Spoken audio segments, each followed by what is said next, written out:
அனைவருக்கும் அன்பு வணக்கம். நண்பர்களை, இன்றைக்கு இரண்டு முக்கியமான விஷயங்களை பத்தி பார்க்க போறோம். முதல்ல, தீதும் நன்றும் பிறர் தரவாரா. சார், புரியறதுக்கு கஷ்டமா இருக்கு, இந்த பதவுரை பொழிப்புரை வேணும் அப்படின்னு கேக்குறீங்களா? சிம்பிளா சொல்றேன், நமக்கு நாமே ஆப்பு. காங்கிரஸ்ல மணிசங்கர் ஐயர்னு ஒருத்தர் இருந்தார், இல்ல இன்னும் இருக்கார். அவருடைய வேலையே என்னன்னு பாத்தீங்கன்னா, அந்த எலெக்ஷன் டைம்ல எங்கிருந்தோ வருவாருங்க. மோடி அவர்களை பத்தி தரக்குறைவா ஏதாவது பேசிட்டு நம்ம வேலை முடிஞ்சது அப்படின்னு காணாம போயிடுவார். அதுக்கப்புறம் அடுத்த எலெக்ஷனுக்கு தான் வருவார். இதை நம்ம அடிக்கடி பார்த்துட்டு இருக்கோம். காங்கிரஸ்ல தான் இருக்கார், ஆனா ஆளையே காணோம். மேபி எலெக்ஷன் அறிவிச்ச பிறகு வருவார் அப்படின்னு நினைக்கிறேன். ஆனா அவர் பேசினதோட விளைவு காங்கிரஸ் கட்சி அனுபவிக்கும்.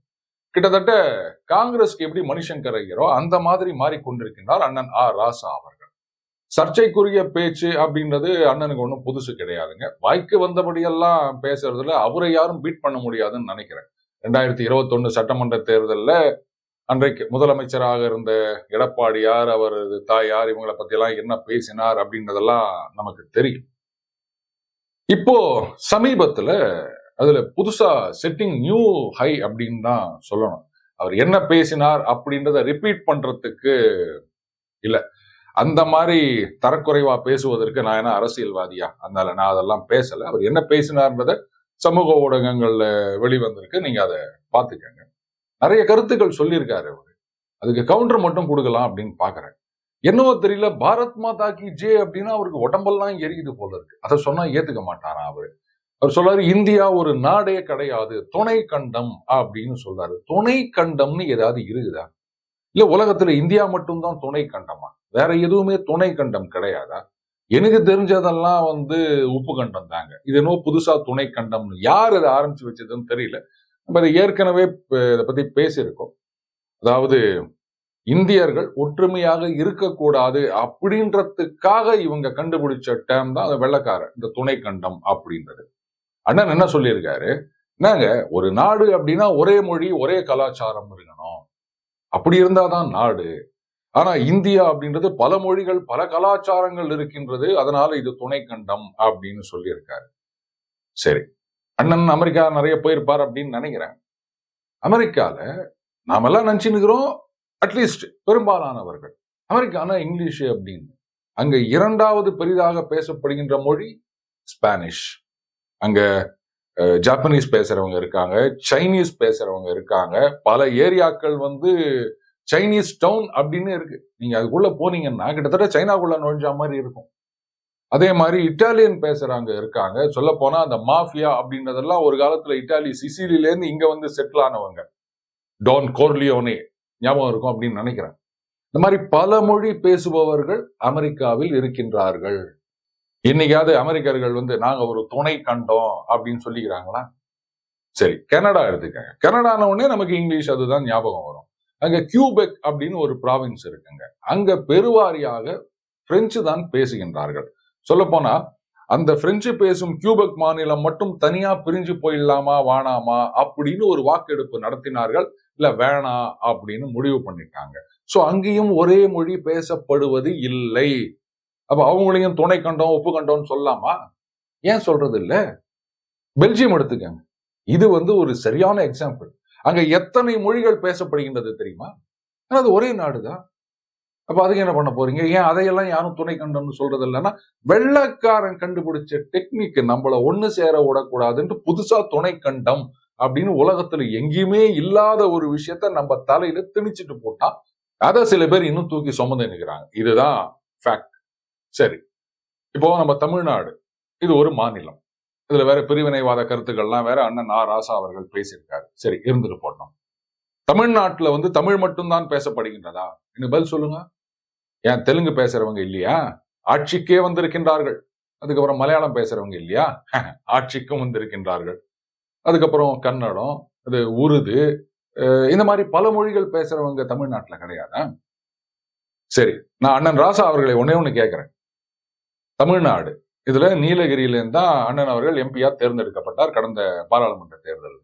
நீலகிரியில அங்க இருக்கிற மக்கள் அவங்க பல மொழிகள் பேசுகின்றார்கள் அப்படின்றது அண்ணன் ராசா அவர்களுக்கு தெரியுமா? அவர் தானே எம்பி, தெரியாமலாம் இருக்க முடியாது இல்ல? அப்ப அவர்கள் எல்லாம் தமிழர்கள் இல்லை அப்படின்னு சொல்லிடுவார? இல்ல இவர் சொல்கின்ற பிரிவினைவாதத்துல இவர்களுக்கெல்லாம் இடம் கிடையாதுன்னு துரத்திடுவாரா? பல கலாச்சாரம் அப்படின்னு சொல்றாரு. தமிழ்நாட்டை எடுத்துக்கங்க. ஒவ்வொரு மாவட்டத்துக்கும் வித்தியாசமான கலாச்சாரம் இருக்கின்றது. ஒவ்வொரு சமூகத்துக்கும் வித்தியாசமான கலாச்சாரம் இருக்கின்றது. ஒவ்வொரு சமூகத்திலையும் அவங்க இருக்கிற இடத்தை பொறுத்து வேற கலாச்சாரம், சம்பிரதாயங்கள்லாம் மாறிக்கொண்டிருக்கின்றன. எங்க ஊர்ல மெட்ராஸ்ல நாங்க பேசுற பாஷையே டிஃபரெண்ட். கொங்கு தமிழ் இருக்குது, திருநெல்வேலி தமிழ் இருக்குது, தஞ்சாவூர் தமிழ் இருக்குது, மதுரை தமிழ் இருக்குது, கன்னியாகுமரி தமிழ் இருக்குது. இப்படி விதவிதமான ஸ்லாங் இருக்கின்றது. இதுக்கெல்லாம் என்ன பண்ண போவாரு? கல்யாணம் செய்யறதுல கூட ஒவ்வொரு பகுதிகளிலும் அவங்களுடைய அந்த பழக்க வழக்கம் அப்படின்றது மாறுபடுகின்றது. இப்ப இதுக்கு என்ன சொல்வாரு அண்ணன்? எல்லாத்தையும் சேர்த்துதானே தமிழர் கலாச்சாரம், தமிழர் பண்பாடுன்னு சொல்லி நிக்கிறோம். அப்ப இன்னைக்கு இது துணைக்கண்டம் ஒரு நாடே இல்லை அப்படின்னு உப்புக்கண்டம் போட்டுக்கிறாரு நமது நாட்டை. யுனைட்டி இன் டைவர்சிட்டி அப்படின்னு சொன்னதெல்லாம் பொய்யா கோபால்? இவ்வளவு நாளா வேற்றுமையில் ஒற்றுமை, வேற்றுமையில் ஒற்றுமை இப்படித்தானே சொல்லியிருந்தாங்க. டகால்னு அதை தூக்கி அப்படியே காத்துல பறக்க விட்டார் போல இருக்குது அண்ணன் நா. ராசா அவர்கள். தோல்வி பயம் இந்த மாதிரி ஏதாவது ஒரு மெர்சல் காமிச்சு வச்சிருக்கிறார் அவரை. இதுல வேற ஸ்ரீராமர் பாருங்க, நான் ஒண்ணு கேக்குறேன். ராமர் இங்கு சாமி இல்லை, எங்களுக்கு தேவையில்லை அப்படின்னா இங்க யாரும் ராமசாமின்னு பேர் வச்சுக்கினதே கிடையாதா? அது அண்ணன் தான் பதில் சொல்லணும் அப்படின்னு நினைக்கிறேன். இன்னைக்கு நேரத்தில் எத்தனையோ வருடங்களுக்கு முன்னாடியே ராமசாமி, ராமதாஸ் அப்படின்னு எத்தனை பேர் இங்க பேர் வச்சு நிற்கிறாங்க. அப்போ இதுக்கெல்லாம் என்ன பதில் சொல்வாரு? யாரையோ திருப்திப்படுத்துவதற்காக, இல்லை எதுல இருந்தோ அட்டென்ஷனை டைவர்ட் பண்ணுவதற்காக. அதுக்கு எங்க கடவுள் தான் கட்சாரா உங்களுக்கு? பாரத தேசம், பாரத் மாதா கி ஜெய் அப்படின்னா உங்களுக்கு ஏங்க இப்படி எரியுது? நீங்களும் இந்த பாரத தேசத்தின் ஒரு குடிமகன் தானே. கட்சிக்குள்ளேயே இருந்து கட்சிக்கு எதிராக பேசினா கட்சியில ஏத்துப்பாங்களா? அந்த மாதிரி இந்த நாட்டின் குடிமகனா இருந்து இந்த நாட்டுக்கு எதிராக பேசுறீங்களே, இதையெல்லாம் நாங்க பார்த்துன்னு இருக்கிறோம் பாருங்க. கரெக்டா எனக்கு ஒண்ணு ஞாபகம் வருது. அது என்னது? சொரணை கெட்ட ஜென்மங்கள், சோற்றால் அடித்த பிண்டங்கள்னு சொன்னார் பாருங்க. கரெக்ட். நமக்கு அப்படியே பொருந்தது இல்ல இது. சோ அவங்கள குறை சொல்லக்கூடாது. நமக்கு நாமே புலேர்னு கணத்துல அறிஞ்சிக்க வேண்டியதுதான். ஒரு பக்கம் தமிழகத்துல இந்த போதைப் பொருட்கள் அப்படின்றது ஒரு பெரிய இஷ்யூவா ஓடிட்டு இருக்குதுங்க. திடீர்னு பாத்தீங்கன்னா 180 கோடின்றாங்க, 100 கோடின்றாங்க, அங்க பிடிபட்டதுன்றாங்க, இங்க பிடிபட்டதுன்றாங்க. மக்கள் மனசுல ஒரு பெரிய கவலையை ஏற்படுத்தி உள்ளது. நம்ம பசங்களுடைய எதிர்காலம் என்ன ஆகுமோ அப்படின்னு. இது தமிழகத்துல திமுகவின் தேர்தல் வெற்றியை பாதிக்க போகின்றது. இன்னொரு பக்கம் இவர் இந்த மாதிரி பேசினது இந்த நேஷனல் சேனல் அப்படின்னு சொல்லிட்டு இந்தியா முழுக்க இதுதான் இன்னைக்கு பெரிய பேசுபொருளாக இருக்கின்றது. ஏற்கனவே சனாதன தர்மம் குறித்து உதயநிதி அவர்கள் பேசினாரு. அதை இவங்க திரித்து வெளியிட்டு இந்த மாதிரி காங்கிரஸை தோல்வியடை செய்து விட்டார்கள் அப்படின்னு திமுக சொன்னாங்கல்ல. அப்ப இவங்களுக்கு அனுபவம் இருக்குல்ல, இந்த மாதிரி எல்லாம் பேசினா. அதுவும் இப்பதான் ராமர் கோவில் திறக்கப்பட்டிருக்கின்றது அயோத்தியால.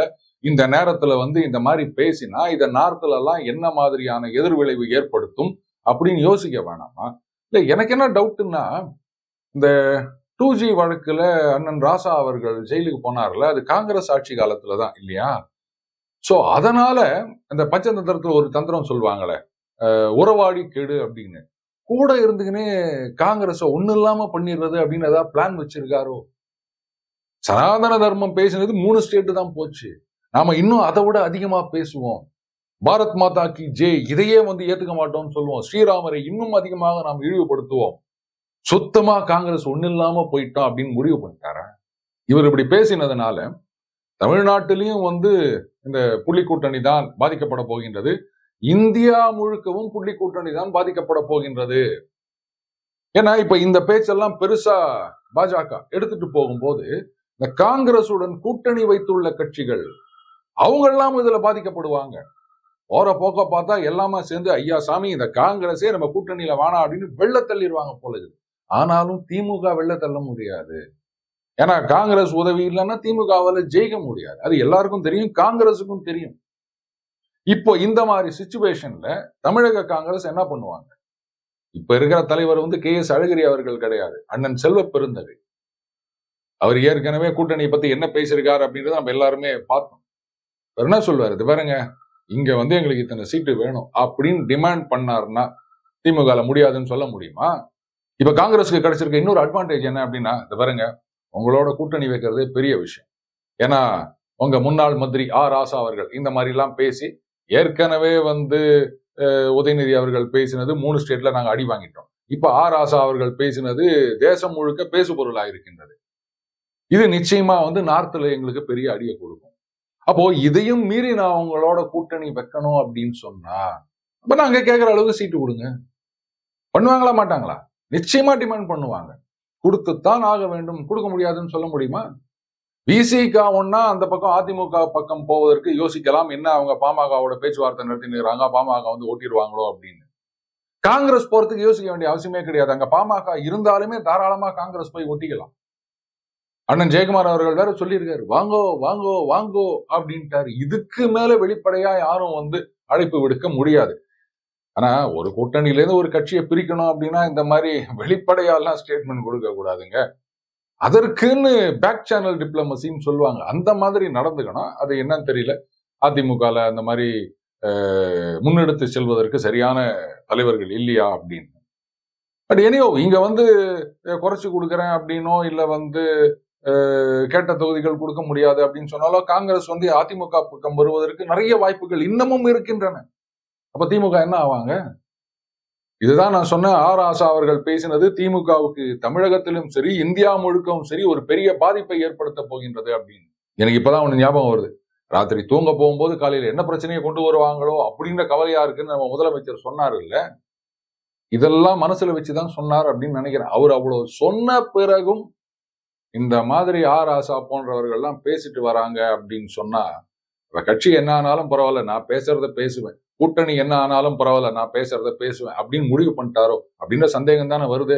சரி, அந்த சந்தேகம் அவங்களுக்கு வரணும், நமக்கு வந்து என்ன பிரயோஜனம்?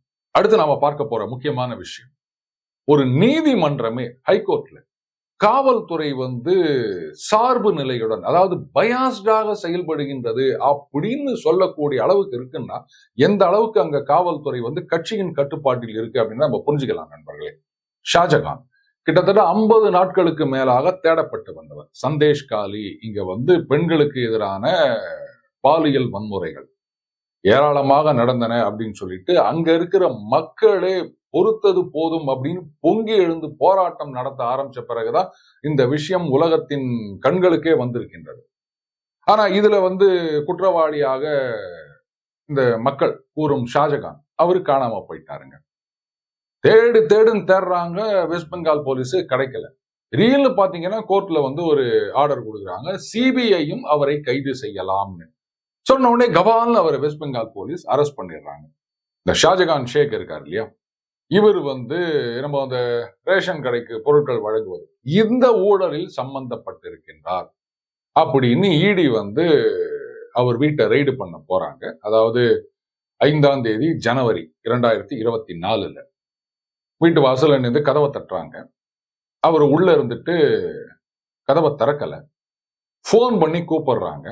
அதுக்கப்புறம் போனை கட் பண்ணிடுறாரு. மறுபடியும் போன் பண்ணும்போது போன் எங்கேஜா இருக்குதுங்க. அந்த இடி சிஆர்பிஎஃப் எல்லாம் வாசல்ல வெயிட் பண்ணிட்டு இருக்காங்க. கொஞ்ச நேரத்துல பாத்தீங்கன்னா ஏராளமான பஸ்ல ஷாஜகான் அவர்களுடைய ஆதரவாளர்கள் இடி தரப்புல என்ன சொல்றாங்கன்னா 1000 3000 பேர் அப்படின்னு சொல்றாங்க. கையில கிடைச்சதெல்லாம் பெரிய பெரிய கட்டை கல்லு எல்லாத்தையும் எடுத்துட்டு வந்து அங்கிருந்த இடி அதிகாரிகளை தாக்குகின்றனர் அந்த கும்பல். இதுல 3 பேர் வந்து சீரியஸா ஆஸ்பத்திரியில் அனுமதிக்கப்படுகின்றனர் இடி ஆபீசர்ஸ். பாத்தீங்கன்னா அதுக்கப்புறம் எஃப்ஐஆர் ஃபைல் பண்றாங்க. எஃப்ஐஆர் யாருக்கு எதிராக ஃபைல் பண்றாங்க அப்படின்னா இடி அதிகாரிகளுக்கு எதிராக. அவங்க வந்து பாருங்க அவங்க வீட்டுக்குள்ள நுழைஞ்சி பெண்களிடம் அத்துமீறி நடந்து கொண்டனர் அப்படின்னு ஷாஜகான் அவருடைய வீட்டுல இருந்த செக்யூரிட்டி அவர் ஒரு கம்ப்ளைண்ட் கொடுக்கிறாராம். அதை பேஸ் பண்ணி ஒரு எஃப்ஐஆர் ஃபைல் பண்றாங்க. அதுக்கப்புறமா இடி அதிகாரி கொடுத்த புகார், இந்த மாதிரி 1000 3000 பேர் வந்து எங்க அதிகாரிகளை தாக்கினார்கள் அப்படின்னு, அதையும் அதே காவல்துறை அதிகாரி அதே போலீஸ் ஸ்டேஷன்ல எஃப்ஐஆர் ரெஜிஸ்டர் பண்றாருங்க. இதுல கோர்ட்ல என்ன சுட்டி காட்டியிருக்காங்க அப்படின்னு சொன்னா, இந்த செக்யூரிட்டி கொடுத்த கம்ப்ளைண்ட் மேல ஒரு எஃப்ஐஆர் ஃபைல் பண்ணிருக்காங்க இல்லையா, இது வந்து இடி புகாருக்கு முன்னாடி பதிவு செய்யப்பட்டதா காமிச்சிருக்காங்க. அது மேனிப்புலேட் பண்ணப்பட்டதாக இருக்கலாம் அப்படின்னு கோர்ட் சொல்றாங்க. எதுக்குன்னா அந்த கம்ப்ளைண்ட் அதுல கழுத்து போட்ட செக்யூரிட்டி பெங்காலியில கழுத்து போட்டிருக்காரு. அந்த கம்ப்ளைண்ட் வந்து இங்கிலீஷ்ல இருக்கு. இத வந்து ஒரு வக்கீல் எழுதினதா சொல்றாங்க. அந்த வக்கீல் சம்பந்தப்பட்ட இடத்துல இல்ல, அவர் கொல்கத்தால இருக்கார். சோ அதனாலையும் இடி கம்ப்ளைண்ட் கொடுத்துட்ட உடனே இதுக்கு முன்னாடியே ஒரு கம்ப்ளைண்ட் இருக்கு அப்படின்னு காமிக்கிறதுக்காக இது வந்து மேனிபுலேட் பண்ணப்பட்டிருக்கலாம். இதுதான் கோர்ட் கூறுகின்றது. அதுக்கப்புறம் பாத்தீங்கன்னா இது வந்து இடி தரப்புல கோர்ட்டுக்கு போறாங்க. இதுல கோர்ட் என்ன ஆர்டர்ஸ் கொடுக்குறாங்க அப்படின்னா, இந்த ஷாஜகான் சம்பந்தப்பட்ட விஷயம், இடி அதிகாரிகளை தாக்கின விஷயம், இத வந்து மாநில போலீஸ் விசாரிக்க கூடாது அப்படின்னு தடை கொடுக்குறாங்க.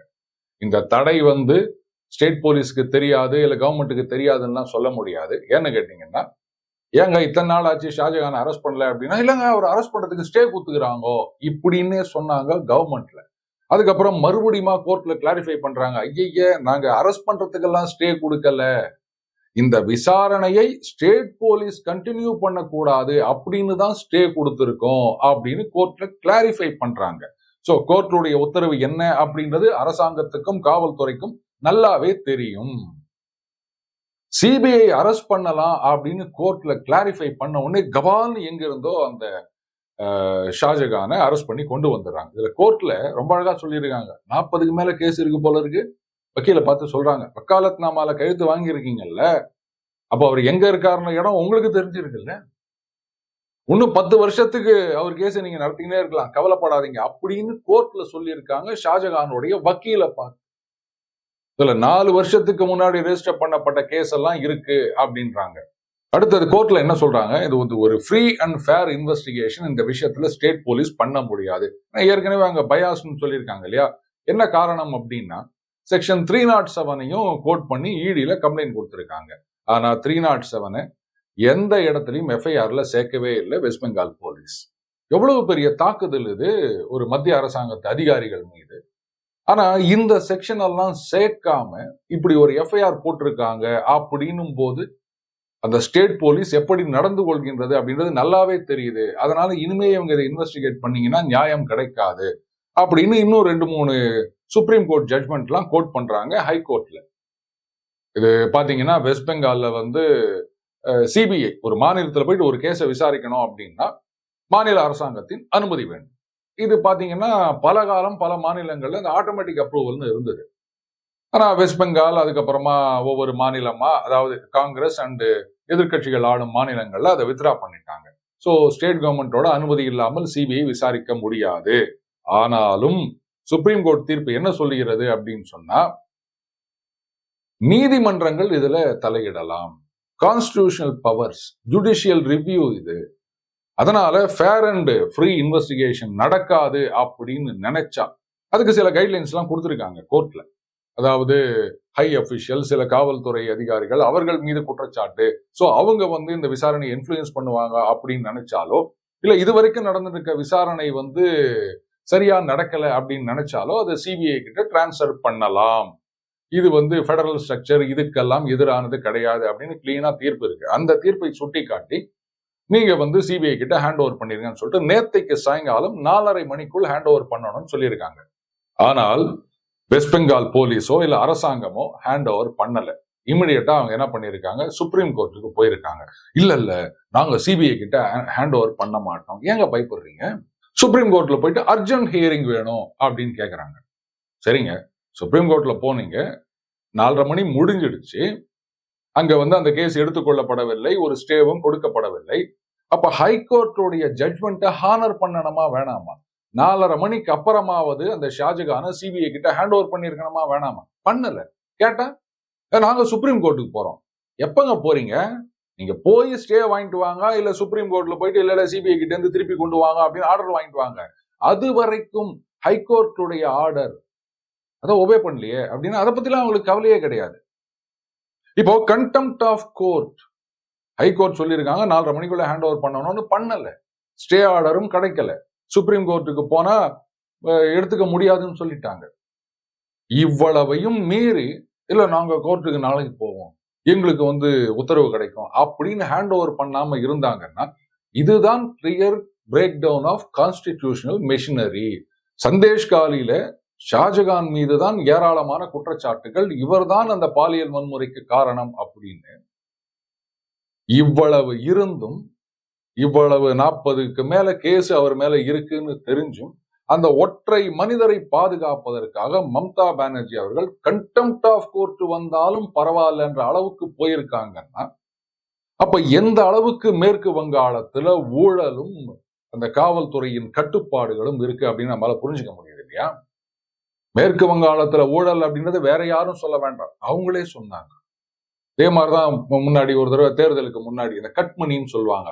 அதாவது அரசாங்கத்திலேருந்து உதவிகள், சலுகைகள், இதெல்லாம் மானியங்கள் இதெல்லாம் பணமா கிடைக்கும் போது அங்க இருக்கிற கட்சி நிர்வாகிகளுக்கு அதுல ஏதோ ஒரு பர்சன்டேஜ் அவங்க கொடுக்கணுமா, அதுக்கு பேர் கட்மணின்னு பேராம். இது கட்சிக்கு கெட்ட பேர் வருதுன்னு உடனே ஒரு ஸ்டேட்மெண்ட் கொடுக்குறாங்க ஒரு சீஃப் மினிஸ்டர், இந்த மாதிரி கட்சி நிர்வாகிகள் வாங்கின கட்மணி எல்லாம் திருப்பி குத்துருங்கோ அப்படின்னு.